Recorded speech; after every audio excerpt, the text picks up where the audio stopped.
What's going on, ladies and gentlemen, boys and girls, children of all ages? Welcome to today's installment of Renegades Reviews. I am the Renegade J.J. Williams, here to bring you the final official installment of the Star Wars series, at least until The Force Awakens tomorrow, and I bring you my review of Episode 7. Today I'm going to talk about Episode 6, Return of the Jedi. That's right, the original ending to the saga, released in 1983 theatrically, May 25th, 1983 to be exact.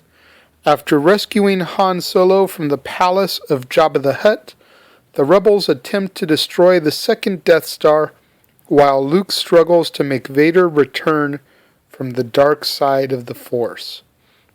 This movie brought back, of course, Mark Hamill, Harrison Ford, Carrie Fisher as Luke, Han, and Leia respectively. It also brought back Billy D. Williams, Anthony Daniels, Kenny Baker, Peter Mayhew, David Prowse, and James Earl Jones as Lando Calrissian, C-3PO, R2-D2, and Darth Vader, both the body and the voice, all respectively.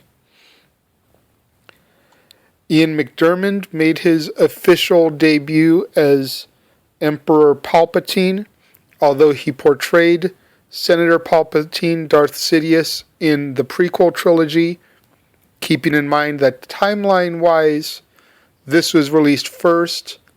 This was his official debut into the saga. Chronologically, of course, it's his final appearance in the saga. Frank Oz and Sir Alec Guinness reprised their roles of Yoda and Obi-Wan Kenobi. Warwick Davis as Wicket the Ewok. And one of my biggest beefs with the special editions comes in this installment. I'm going to give you guys a couple of seconds. Can anybody think about it and guess what my biggest beef is about the special edition of Return of the Jedi?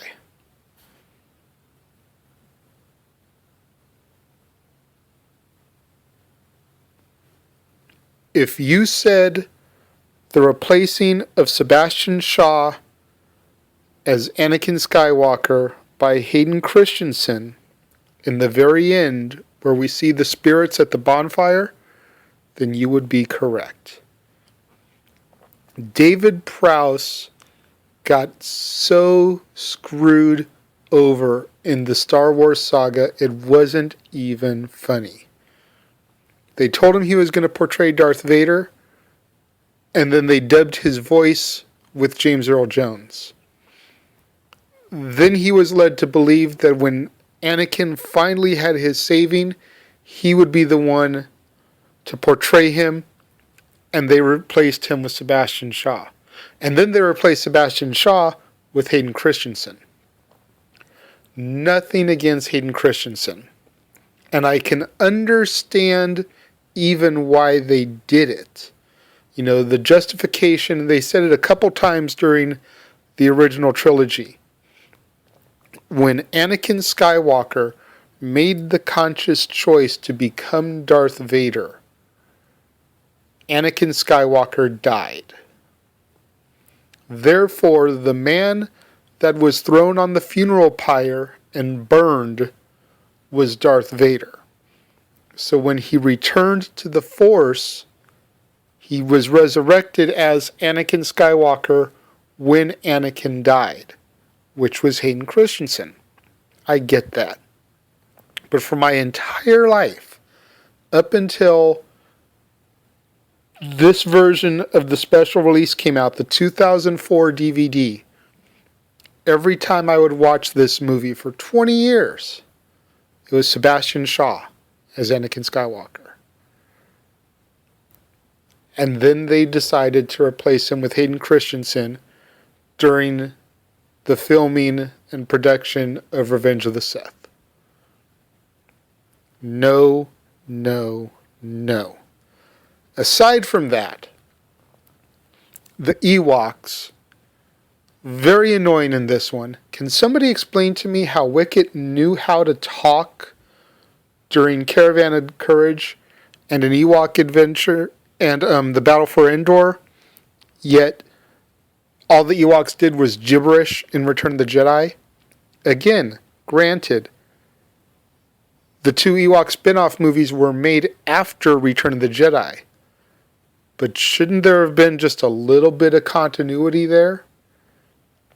Shouldn't there be something to explain why Wicket is back to speaking Ewok and doesn't speak any English words?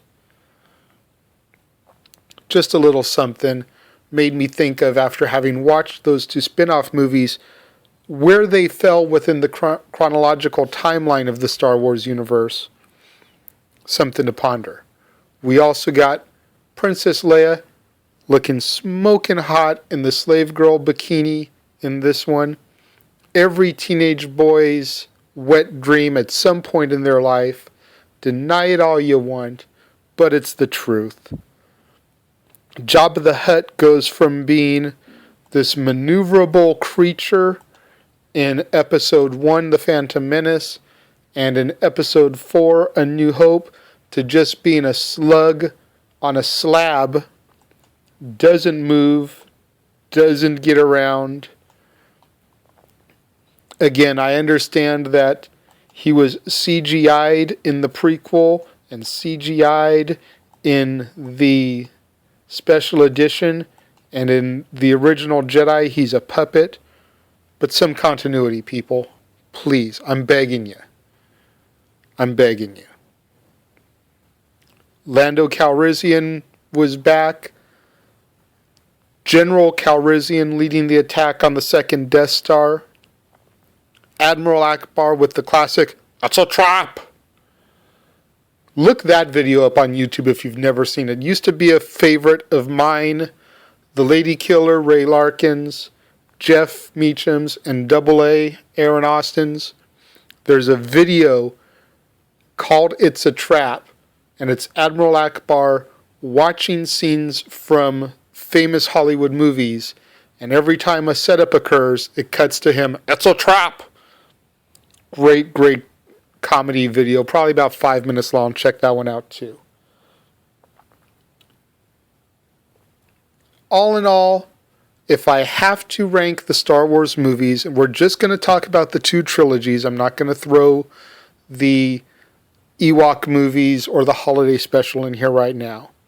If I have to rank the Star Wars trilogies from 1 to 6, 1 being my favorite and 6 being my least favorite, this is how the Star Wars saga falls in my personal opinion.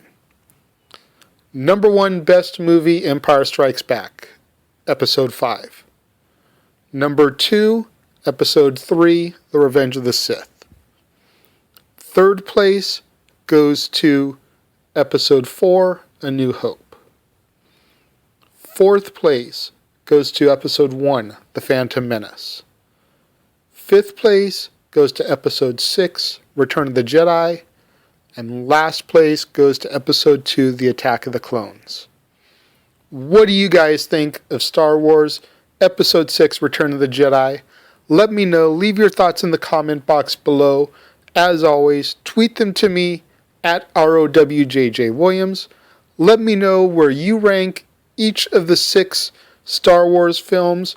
Do not throw The Force Awakens in there yet because everyone hasn't seen it yet. So we're going to hold off on that one for right now. But rank them in order, number 1 being your favorite, number 6 being your least favorite. Where do the prequel trilogy and the original trilogy's films fall for you in order from best to worst? Leave those in the comment box below. And until tomorrow, when the Force will finally awaken, and I will bring you my review of Episode 7, right here on the Casa D18 Studios channel and Renegade Reviews, I am the Renegade J.J. Williams, and I will talk to each and every one of you once again tomorrow. And until then, may the Force be with you.